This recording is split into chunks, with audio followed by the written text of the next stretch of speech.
Good morning. কেমন আছো সবাই? কি অবস্থা সবার এই গরমে? ওয়েস্ট বেঙ্গলে বাস করা তো দায় হয়ে দাঁড়িয়েছে। সেই না মনে হচ্ছে যেন রাজস্থানে বাস করছি আমরা, মরুভূমিতে। যে গরম পড়েছে, বাপ রে বাপ, অসহ্য গরম। সকালবেলায় চোখ খুলতে না খুলতেই দেখছে যেন চারিদিকে শুধু রোদে লাইট জ্বলছে, যেন চারিদিকে কেউ লাইট জ্বালিয়ে দিয়েছে। অসহ্য গরম, না দিনে আরাম না রাতে আরাম, তাই না?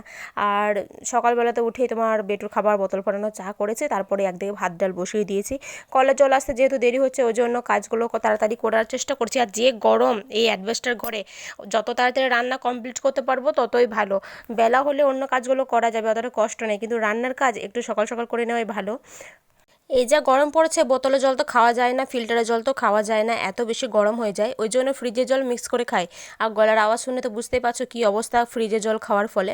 যদি ডাইরেক্ট ফ্রিজের জল খাই সেদিন যে কী হবে গলার, আমার কে জানে।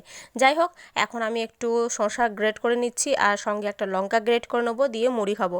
এই যা গরম পড়েছে না, আমার এগুলোই ঠিক আছে, কারণ অল্পতেই আমার যেহেতু শরীর খারাপ হয়ে যায়, গ্যাস হয়ে যায়। তো এই যা গরম পড়েছে, তার জন্য আমার পেট ঠান্ডা রাখার জন্য ছাতু মুড়ি, শসা মুড়ি এসব খেয়ে আমাকে দিন পার করতে হবে।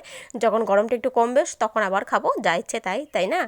তো মুড়িতে তোমার বেশি তেল না হলে চলে না, তো বেশি তেল দিয়ে তারপরে দিয়ে শসা গ্রেট করেছি, লঙ্কা গ্রেট করলাম, হালকা একটু নুন ছিটিয়ে দিলাম, আর তোমার ছিল চা। এটা খাওয়ার পরে আমি কাপড়গুলো যেগুলো ছিল সেগুলো একটু ভিজিয়ে নিচ্ছি। সাদা কাপড়গুলো ভিজিয়ে আমি সাইডে তুলে রাখছি, তারপরে বাকি কাপড়গুলো দেবো সব একসঙ্গে ঢুকিয়ে। এবার কথা হচ্ছে, ভিডিও আমি দিতে পারিনি এই কটা দিন, তার কারণ আমার মোবাইলটা খারাপ হয়ে গেছিলো। মোবাইলটা সারানো হলো, তারপরে আবার নতুন চার্জার লাগলো। নতুন চার্জারটা আজকে কিনে নিয়ে এসেছি, তারপরে মোবাইলে চার্জ করে দেখো এখন আমি ভিডিওটা আজকে ছাড়তে পারলাম। আর গরিব মানুষ ভাই, মোবাইল খারাপ হয়ে গেলে সেটাকে আবার রিপেয়ার করে আবার চালাতে হবে। আমরা তো আর বড় লোক না যে খারাপ হয়ে গেছে তো সেটাকে বাদ দিয়ে আবার নতুন কিনে নেবো, যেমন করে হোক এটা নিয়েই কাজ চালাতে হবে। যাই হোক, এই যে কাপড়গুলো ভেজানোর পরে এই যে এতগুলো এখন বাসনপত্র সব নামানো আছে, তারপর কাপড় কাচতে হবে। এখন কলের জল যতক্ষণ না আসে ততক্ষণ যতটা কাজ আমি পারি এগিয়ে রাখি। তো আজকে তো মাশরুম রান্না করব। বাজার যাওয়া হয়েছিল মাঝে আরও একদিন, সেই দিন আবার নিয়ে এসেছিলাম তোমার মাশরুম। আর এই যে লাল শাকগুলো কুচি কুচি করে বানিয়ে রেখে দিয়েছি, ওগুলো আমি ভাজা করব। আর বেটুর জন্য যে খিচুড়িটা বানাবো, সেই খিচুড়ির মধ্যে লাল শাকটা কিছুটা ফেলে দেবো, আর বাকিটা আমরা ভাজা করে নেবো। ওই যে বড়ি ফোড়ন দিয়ে, রসুন ফোড়ন দিয়ে, যেটা খেতে খুব ভালো লাগে নাকি ও বেটুর পাপার। আমারও ভালো লাগে, কিন্তু আমি বড়িটা খুব একটা পছন্দ করি না। রসুন ফোড়ন দিয়ে, লঙ্কা দিয়ে যেটা ভালো সেটাই আমার খুব বেশি ভালো লাগে। কিন্তু নিজের পছন্দের কোন মেয়ে সংসারে কাজ করে, রান্না বান্না তো সব কিছু ঘরের লোকের পছন্দই হয়, বিশেষ করে তো নিজের হাজব্যান্ডের পছন্দের, সে যেটা খেতে পছন্দ করে সেটাই রান্না করতে হয়। আর সেটাই আমাদের পছন্দ, আমাদের পছন্দ বলে কিছু থাকে না। তাই বলে এ না যে কখনোই আমাদের নিজের পছন্দ করি না, আমার নিজের পছন্দও করি, কিন্তু বেশিরভাগ সময় ওর পছন্দেই রান্না বান্না হয়। আবার আলাদা করে ওর জন্য একটা, আমার জন্য একটা হয়ে ওঠে না ছোটো বাচ্চা নিয়ে।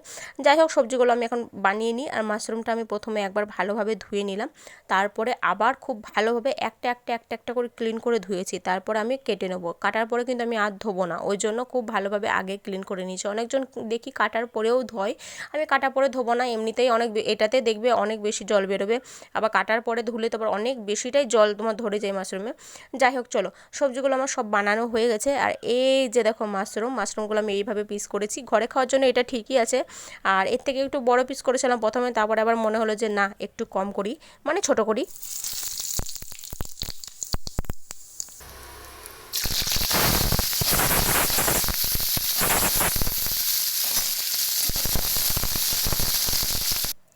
দেখতে পেলে প্রথমে কড়াই আমি সর্ষে তেলটা গরম হওয়ার পরে ফোড়ন দিলাম, গোটা জিরে আর তেজপাতা। তারপর কুচি কুচি করে অনেকটা পরিমাণে পেঁয়াজ কেটে রেখে দিয়েছিলাম, সেই পেঁয়াজটা দিয়ে দিলাম। তারপরে তোমার বেটু দুধটা একটু গরম করে নিলাম, ও কারণ কান্না করছিল, ওর পায়ের যে অ্যালার্জিটা বেড়েছে সে কারণে খুব বেশিই কান্না করছে আজকাল। তো দুধটা গরম করে আমি একটু ভরে দিলাম ওর দুধের বোতলে। আর ওর পাপাকে বললাম যে একটু খাইয়ে দাও, ও ঘর এসেছিলো, ওই যে বললাম যে একটু তুমি সময় থাকো, তারপরে আবার যাবে। তো ওকে দুধটা খাওয়ালো, আর দুধটা খেতে খেতে একটু ঘুমিয়ে গেছে। তো আমি এইদিকে আবার রান্নাতে চলে এলাম। রান্নাতে তোমার পেঁয়াজটা একটু ভাজা ভাজা হয়ে যাওয়ার পরে নুন, হলুদ, জিরে গুঁড়ো, ধনে গুঁড়ো, আর সামান্য তোমার আজকে দিয়েছিলাম কাশ্মীরি রেড চিলি পাউডারটা, শুধু কালারের জন্য হালকা একটু দিয়েছিলাম। আর দিয়েছিলাম তোমার গোলমরিচ গুঁড়ো দিয়ে আজকে রান্না করেছিলাম, কারণ এটা বেশ স্বাদটা ভালো লাগে। আর তোমার যখন খুব ভালোভাবে মশলাটা কষানো হয়ে গেল, একদম তেল ছেড়ে গেল, তখন আমি দিয়ে দিলাম টমেটো আর কাঁচা লঙ্কা। আর আলুটা অনেকজন তোমার আগে ভেজে তুলে রেখে দেয়, আমিও ওরকম করেছি এর আগে যখন রান্না করেছি তখন, বাট আজকে সেরকম আর করলাম না, কারণ সময় ছিল না হাতে, বেটু অসম্ভব কান্না করছিল। আর আমি ভাবছিলাম যতটা তাড়াতাড়ি আমার কাজটা কমপ্লিট হয় ততই ভালো। তাই আমি টমেটো লঙ্কা দেওয়ার পরে যখন খুব ভালোভাবে মশলাটা কষানো হয়ে গেল, তেল ছেড়ে গেল, তখন আমি আলুটা ছেড়ে দিলাম। আলুটা দিয়ে একটু মশলাটা মাখা মাখা করার পরে আবার মাশরুমটা দিয়ে দিলাম। যখন মাশরুমটা দিই তখন মনে হচ্ছে যেন কড়াইয়ে আর জায়গা হবে না, এক কড়াই হয়ে গেছে। নাড়তেও তোমার ভয় লাগছিল, মনে হচ্ছে নাড়লেই যেন এখনই পড়ে যাবে। তো এদিকে ভাতটাও দেখি হয়ে গেছে। তো বেটুর ভাতটা একবার চেক করে দেখি যে হয়েছে কিনা। যদি না হয় তো আর একবার চাপিয়ে দেবো। যেহেতু প্রথমে কয়েকটা সিটি মেরেছি, এবার এক সিটিতে হয় না, চাল দিলে এক সিটিতে হয় না। আর যদি আমরা যে ভাতটা তৈরি করছি সেই ভাতটা যদি তুলে রাখি তাহলে কিন্তু কয়েকটা সিটি মারলে হয়ে যায়। তো একবারে তো হলো না, তো আবার একবার দেবো। আর যাই হোক, এই যে হাতে আমি আবার ছাঁকা খেলাম। এই গ্যাসের ওপর থেকে এদিক থেকে ওদিকে জিনিসগুলো যখন রাখতে যাই না, তখন আমি হাতে ছাঁকা খাই। বাঁ হাতে আমার প্রায় 3 থেকে 4 বার লম্বা লম্বা দাগ হয়ে গেল। যাই হোক, তরকারিটা এদিকে আমি চাপিয়ে দিয়েছি, গ্যাসটা লোটা ফ্লেম করে ঢাকা দিয়ে দিয়েছি। আর ওখানে বেটুর ভাতটা আমি আবার চাপিয়ে দিলাম। আর বেটু এখন যেহেতু ঘুমাচ্ছে, তাই যতটা তাড়াতাড়ি পারছি আমি কাজটা একটু করে নিই। ঘুমাচ্ছে বলতে গেলে বেশিক্ষণ আবার ঘুমায়ও নি, ও 10-15 মিনিট পরেও উঠে গেল, মানে দুধটা খেতে খেতে কীরকম ঘুমিয়ে গেছে। যাই হোক, তো বেটুর ভাতটা ওখানে হচ্ছে, আমি এখানে ভাতের মাঠটা বসিয়ে নিচ্ছি। আর এতটা বেশি হাতে তাপ লাগে এইখানটায়, ওই জন্য ফোঁ ফোঁ করতেই থাকি মুখে। এবার যাই হোক, তো আলুটা দেওয়ার পরে মাশরুমটা দেওয়ার পরে খুব ভালোভাবে কষিয়ে নিয়েছি, কিন্তু আমি এক ফোঁটাও জল অ্যাড করিনি। আমি এইভাবেই নাড়া দিয়ে দিয়ে অনেকক্ষণ রান্না করলাম। তারপরে যখন ভাতটা তোমার মাঠটা বসাবো তখন আমি লো ফ্লেম করে ঢাকা দিয়ে দিলাম। তো ওটা থেকেই মাশরুম থেকে তোমার এত পরিমাণে জল বেরিয়েছে, দেখো বলছিলাম না কাটার সময় যে অনেক বেশি জল বেরোবে, সেই জলেই রান্না হয়ে যাবে। তো এখানে আমার 50% সব সেদ্ধ হয়ে গেছে। আর যারা রুটি দিয়ে একটু কষা কষা খেতে পছন্দ করো তারা কিন্তু এইভাবে রাখতে পারো, জল ছাড়া, মানে গ্রেভি যারা চাও না, এটাও কিন্তু খেতে খুব সুন্দর লাগে। আর হ্যাঁ, মশলাটাতে তোমার ছিল আদা রসুন আর সর্ষে, আর কিন্তু কিছু ছিল না, মানে বাটা মশলার কথা বলছি। তো এখানে দেখো হয়ে গেছে, বাট আমরা যেহেতু ঝোল করব, ভাত দিয়ে খাবো, ওই জন্য আমি একটু বেশি পরিমাণে জল দিয়েছি। আর দুবেলার জন্য তো ওই জন্য জলটা একটু বেশি দিয়েছি। রান্না কমপ্লিট হলো, কিন্তু দেখো কি পরিমাণে বাসনপত্র এখানে পড়ে আছে, আরও বাইরে আছে। সব এগুলো ধুতে হবে, গ্যাস মুছতে হবে। এবার এখন করা সম্ভব না, কারণ এই যে পোলাপান জেগে আছে, এখনও ঘুমায়নি। তো কি রান্না করেছি সেটা আজকে দেখাচ্ছি। এই যে মাশরুমের ঝোল, এটা তো দেখলেই রান্না করা, তো তোমাদের সঙ্গে শেয়ার করলাম। এটা কি, এটা বেটুর ভাত, ওকে একবার খাইয়েছি আর একবার খাওয়াবো বলে রেখেছি। এটা ডাল, এটা ভাত, আর এই যে লাল শাক ভাজা, রসুন আর বড়ি ফোড়ন দিয়ে কালকে ভেজেছিলাম, আর বাকি অর্ধেক শাকটা ছিল। তো ওর পাপা বলছিল যে শাক আজকেও ভাজো, আমার খেতে খুব ভালো লেগেছে, ওই জন্য আজকেও ভাজি করে দিলাম। আর ওটা বেটুর দুধটা আছে, আর কিছু না। কোথায় যাচ্ছ মাম্মা? চলো, গেট লাগানো আছে, ওদিকে চলো। চলো, তোমাকে নিয়ে যে আমি ধুতে যাবো, তো তুমি সেই জলে একদম চুপে থাকবে। 12:30 বেজে গেল। সবজিগুলো বানাতে বানাতে কলে জল চলে এসেছিলো, প্রচণ্ড ঝামেলা। বেটু কোল থেকে নামছিল না, এত বেশি কান্না করছিল। আর বাইরে একটু ওকে নিয়ে বেরোলাম, আর দেখছি বেটুর পাপা আসছে, ভাগ্যিস বাঁচা গেল। ওপরবেলা একটু সাথে থাকলে যেটা হয়। তো এই কাপড়গুলো তখন কেচে নিয়েছিলাম, ওই সবজিগুলো বানানো হয়েছিল, আর তারপরেই তখন মানে কেচেছিলাম। ওকে নিয়েছিল ওর পাপা, ও হাসছে দেখো আমি বলছি বলে। ওকে ওর পাপা নিয়েছিল, তখন এগুলো কেচেছিলাম। তো এখন মোটামুটি একদিক শুকিয়ে গেছে, এখন এগুলো সব একবার উল্টে দেবো। আর দেখি কতক্ষণে ঘুমায়। তোমার হাসি পাচ্ছে? তুমি যে এত বদমাইশ, আউ হয়ে যাবে, চলো। তুমি এত বদমাশি করছো, আর সারা দিন চটিগুলো ছাড়বে না, সারা সারা দিন চটিগুলো। এই মা, একদম না, চলো, একদম মাম নেবে না। চলো এদিকে এসো, হলো এখানে বসো, এখানে হলো করে দেবো এখনই। সে গরুটা কেমন করে, গরুটা দেখি দেখি কেমন করে, ওড়ো ওড়ো করে। আর হাসিটা, হাসিটা কেমন, ওরকম করে হাসে। ঠিক আছে, নাও তোমার প্রাইজ, এটা তোমার প্রাইজ। না, আমি মাম করে দেবো। যা,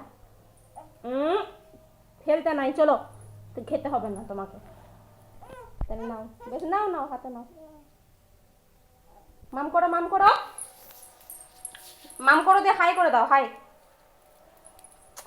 বারবার ফেলছো কেন? চলো একবার হাই করে দাও, সবাই দেখবে, হাই করো, হাই করতে বলছি, হাই হাই। করবে না, বেশ ঠিক আছে, করতে হয় না। কিন্তু অতটাও জল দিই নাই যে একদমই পাতলা পাতলা, একটু মানে থকথকে টাইপ নামিয়েছি। তোমাদেরকে তো দেখালে আমি কেমন নামিয়েছি। একটু গ্রেভিটা না হলে না আমাদের খেতে পছন্দ করে না, যে কোনো জিনিসের একটু গ্রেভি পছন্দ করে, শুকনো শুকনো খাবারটা একবারেই পছন্দ করে না। আমি নিজেও পছন্দ করি না, শুধু ওদের নাম দিলে হবে কি। যাই হোক, কিন্তু খেতে কিন্তু অসম্ভব হয়েছিল। বেটোর পাপা এমনিতে কোনো খাবারে আমার নাম করে না চট করে, যতক্ষণ আমি জিজ্ঞাসা করি কেমন হয়েছে কেমন হয়েছে তখন বলে ভালো হয়েছে। কিন্তু আজকে খাবারটা খেয়ে কিন্তু নিজে থেকেই বলেছে, বাবারে দারুণ সুন্দর রান্না করেছো তো, তুমি তো মাশরুম এত সুন্দর রান্না করতে পারো, আমি তো জানতাম না। এর আগে আমি অনেক আগে রান্না করেছিলাম, বাট সেটা কিন্তু একদমই খেতে ভালো হয়নি ছিল। বাট আজকে যে রান্নাটা করেছিলাম, বাপরে বাপ, সত্যি মানতে হবে। আমি নিজেই আঙুল চাটছিলাম, দিনে রাতে দুবেলা খেয়েও আমার মন ভরেনি, মনে হচ্ছে আরও যদি পেতাম আরও খেতাম, এত সুন্দর হয়েছিল। যাই হোক, তো বেটু এখন ঘুমাচ্ছে না, ওই যে নাংটা হয়ে ঘুরে বেড়াচ্ছি। আর আমি এখানটা একটু ঝাঁট দিয়ে নিচ্ছি, কারণ ইটের ছোটো ছোটো গুঁড়োগুলো না পায়ে লাগছে আর বেটু পড়ে যাবে। তো এতক্ষণে বেটু ঘুমালো, এখন তোমার 2টো পেরিয়ে গেছে। আমি এখনও চান করে নিই, চান করবো, তারপরে খাবো, তারপরে কাপড়গুলো তুলবো। আর অনেক ধোবার আছে, সেগুলো তো তোমাদেরকে দেখালাম, সেগুলো আবার আমাকে ধুতে হবে। তো বেটুর পাপা এসেছিলো, ও তো ভাত খেয়ে আবার চলে গেল। ও বললো স্কুল ছুটির টাইম হয়ে যাচ্ছে, আমি যাই, বসে থাকলে হবে না। আমি বললাম হ্যাঁ যাও। ও এখন ঘুমিয়ে গেছে, তখন আমি এখন ধীরে ধীরে কাজগুলো করে নেবো। তো এখন আমি ধুতে বসে পড়লাম। আর দেখতে পাচ্ছ কি পরিমাণে রোদ, যত রোদ সেরকম কিন্তু হাওয়াও দিচ্ছে, কিন্তু হাওয়াটা কোনো গায়ে লাগছে না, এত পরিমাণে রোদ। আর এই রোদের মধ্যে ধোয়া মোছা কাচা করতে গিয়ে না মাথাটাই ঘুরে যায়। বারবার আমি মাথায় শুধু জল ঢেলে নিই রোজ রোজ, যে কারণে আমার আরও বেশি সর্দি যাচ্ছে না, গলা ধরা যাচ্ছে না। যাই হোক, প্রথমে তোমার হাঁড়ি কড়াই, তারপরে গ্যাসের যে এগুলো থাকে সেগুলোকে আগে আমি মেজে দিচ্ছি। তারপরে তোমার প্রেশার কুকার এগুলো সব ধোয়ার পরে সব শেষে তখন যেটা আমরা খেয়েছি সেই থালাটাতে, মানে থালাটা ধোবো। আর আজকে একটা থালা হয়েছে, তার কারণ বেটুর বাবা খেয়ে উঠে চলে গেছে, তারপরে আমি সেই থালাটাতেই ভাত নিয়েছিলাম, আলাদা করে আর নিই নাই, ওই জন্য 2টো থালা হয়নি। তো চলো, অনেকগুলো ধোবার ছিল, সেগুলো ধুলাম। তারপরে কিছু কাপড় আবার কাচার ছিল, সেগুলো চান করতে গিয়ে আবার কাচলাম।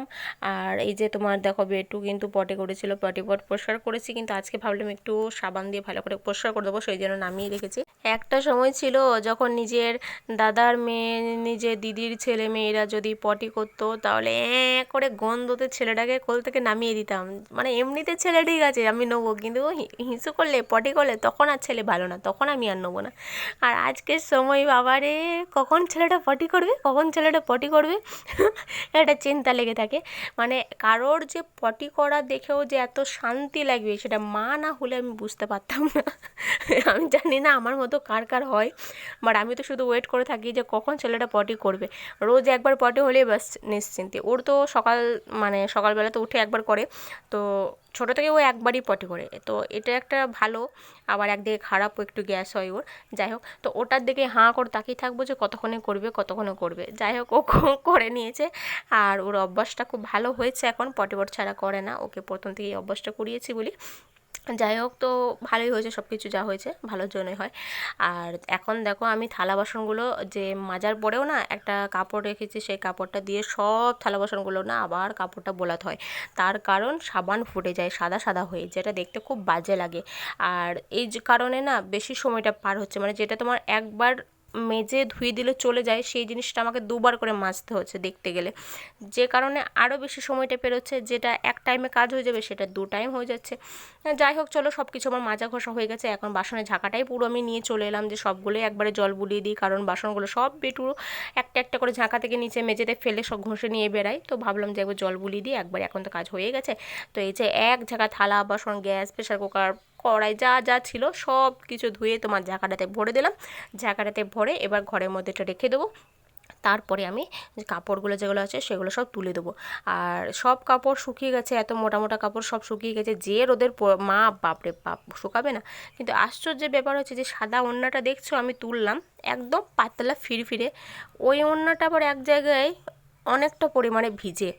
আমি তো এখন তো বুঝতে পারিনি, ওই ঘরে কাপড়গুলো রাখতে গেলাম, তারপর আমার নিজের ঘরে রাখতে এলাম, যে এই জায়গাটাতে এসে দেখছি ওড়নাটা ভিজে। আমি ভাবছি এই বাবা, ওড়নাটা আবার ভিজলো কী করে। তো ওটাকে আবার আমি রোদে দিলাম। তো এই মুহূর্তে আমি চান করে চলে এসেছি, চান করে চলে আসার পরে আমি দুধ নিয়ে এখন বেটুকে খাওয়াতে যাচ্ছি, যেহেতু অনেকক্ষণ হয়ে গেল খাইনি ও। তো খাওয়াতে গিয়ে আবার এক জ্বালা, বেটু বলছে আমি খাবো না, মাথা নড়াচ্ছে। ওকে প্যাম্পাসটা পরিয়ে দিলাম, কারণ ও খুব বাজেভাবে হিসি করে পুরো শরীর ওর নিজের ভিজিয়ে নেয়। তো দেখো মাথা নাড়াচ্ছে, না খাবো না। আমি নিজে কপাল চাপড়াচ্ছি, বাপরে বাপ আমি কেন যে দুধ নিয়ে এলাম। তো যাই হোক ফাইনালি আবার ও দুধ খেয়ে ঘুমিয়ে গেছে। ভালো হলো ঘুমালো, এবার আমিও একটু আরাম করি। আমার প্রচণ্ড ঘুম আসছিলো, বাট আমি ঘুমালাম না, একটু বসলাম। তারপরেই তো বিকেল, তো বিকেল হয়ে আবার বিকেলে সব কাজ কমপ্লিট করে সন্ধ্যার সময় বেটুকে একটু কর্নফ্লেক্স খাইয়ে দিলাম, দুধে ভিজিয়ে রেখেছিলাম। আর এখন রাত্রেবেলায় আমরা খেতে বসে পড়েছি রুটি আর মাশরুমের তরকারি। তো ওকে আমি বলছি যে খাও, আমি ভিডিও করব। ভিডিওটা আমি চালু করে রেখে দিয়েছি আর ও রুটিটাতে সবজিটা লাগিয়ে মোবাইল দেখছে হাঁ করে। আমি বলে ছাড়ো তো, আমি খাই, আমি খেয়ে দেখাই। আমি এদিকে ভিডিও চালু করে রেখে দিয়েছি আর তুমি এদিকে ফোন দেখছো। আর যেই আমি রুটিটা ছিঁড়তে শুরু করি অমনি ও খেতে শুরু করে। তো ওর খাওয়া দেখো, সামান্য তরকারি ও লাগাই রুটিতে, আর আমি কিন্তু এতটা তরকারি রুটির সঙ্গে খাই। অল্প অল্প তরকারি লাগিয়ে খেতে আমি পছন্দ করি না। আর যেহেতু আছে তরকারিটা এত সুন্দর এত টেস্টি হয়েছিল। তো চলো আজকের মতো এখানেই ভিডিওটা শেষ করছি। আবার চেষ্টা করছি কাল আসার। আমি কথা দেবো না যে আমি রোজ ভিডিও দেবো, কারণ আমার মোবাইলটা অনেক বেশি প্রবলেম করছে ভাই। আর প্রবলেম করছে বলে আমি ভিডিও রোজ বানাতেও পারছি না, দিতেও পারছি না, এডিট করতে পারছি না।